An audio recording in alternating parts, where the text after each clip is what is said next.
Let's play a game. Luna Game 2.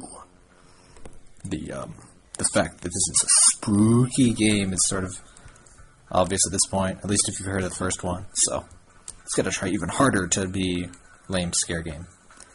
This game has improved in some ways. It's improved a lot considering how amazingly short it still is. For one thing, you can actually control the character. Some people could control the first one. I'm not sure why it didn't work on my machine, but I can walk around. There's a run button. It's pretty pointless, but if you notice, the ground keeps cracking as time goes on. It gives it a very Aversion feel. There are definitely some... I really like a lot of what this game does relative to the first, even though it's still about a minute long, a minute or two. But look, it's cracking. You know something's going to happen. It's kind of obvious. So, something going to happen? See, look, it's all cracky and kind of reddish.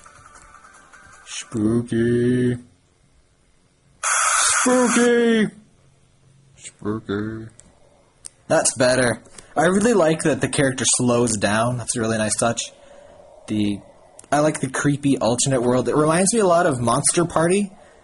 Halfway through the first level in Monster Party, everything turns spooky as all hell. It's like legitimately spooky instead of the rest of the game, which is actually really lame. So I would love to see a game more like that. The second, look up Monster Party if you haven't. It's got this one part in the end of the first level that everything's all spooky and hellish. You know, after looking all innocent and, like, play spooky, then it turns to, like, real horror stuff. Considering it was 8-bit, but still. And, let's turn this up a little. The music's a bit spookier now. Someone said from the last one the music they use are, some remix tracks from the actual My Little Pony show, so it's all spooky-ified. It's really low and slow. Brr. Spooky. The game is also a lot spookier if you don't hear me making fun of it the entire time, but there'll be a link in the description, of course. Probably should have said that first. If you want to experience it, properly, you really shouldn't have someone making fun of it the whole time. And look, can we make that jump? Knowing full well we can't. I do like that she kind of flaps her wings. The Luna sprite is much, much better this time. Feels like something that might actually be in a okay game. Big pit.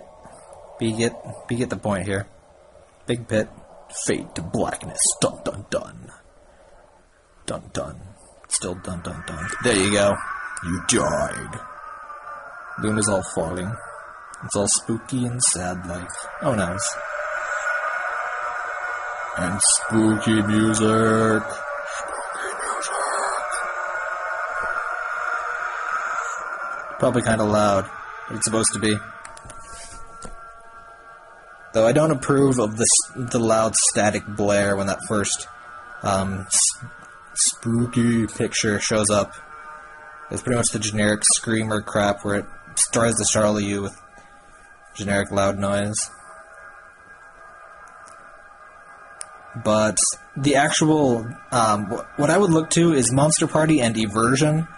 Those are some platformer games that really kept actual creepy stuff in them, and they managed to be really creepy without just being like, oh look, it's a screamer, okay, that's the end of the game. Which was very literally what the first game was, unfortunately. The first Luna game. But I would look forward to seeing, like, a real horror game made out of this. And it's over. Yeah, you can't move your mouse and shit while it's doing that. You can kill it using the task manager, but I didn't bother. It's also only in full screen, which, helps keep the atmosphere, just makes recording a little bit annoying. But here you can see my rarity wallpaper. But anyway, this is Luna Game 2. Link in the description.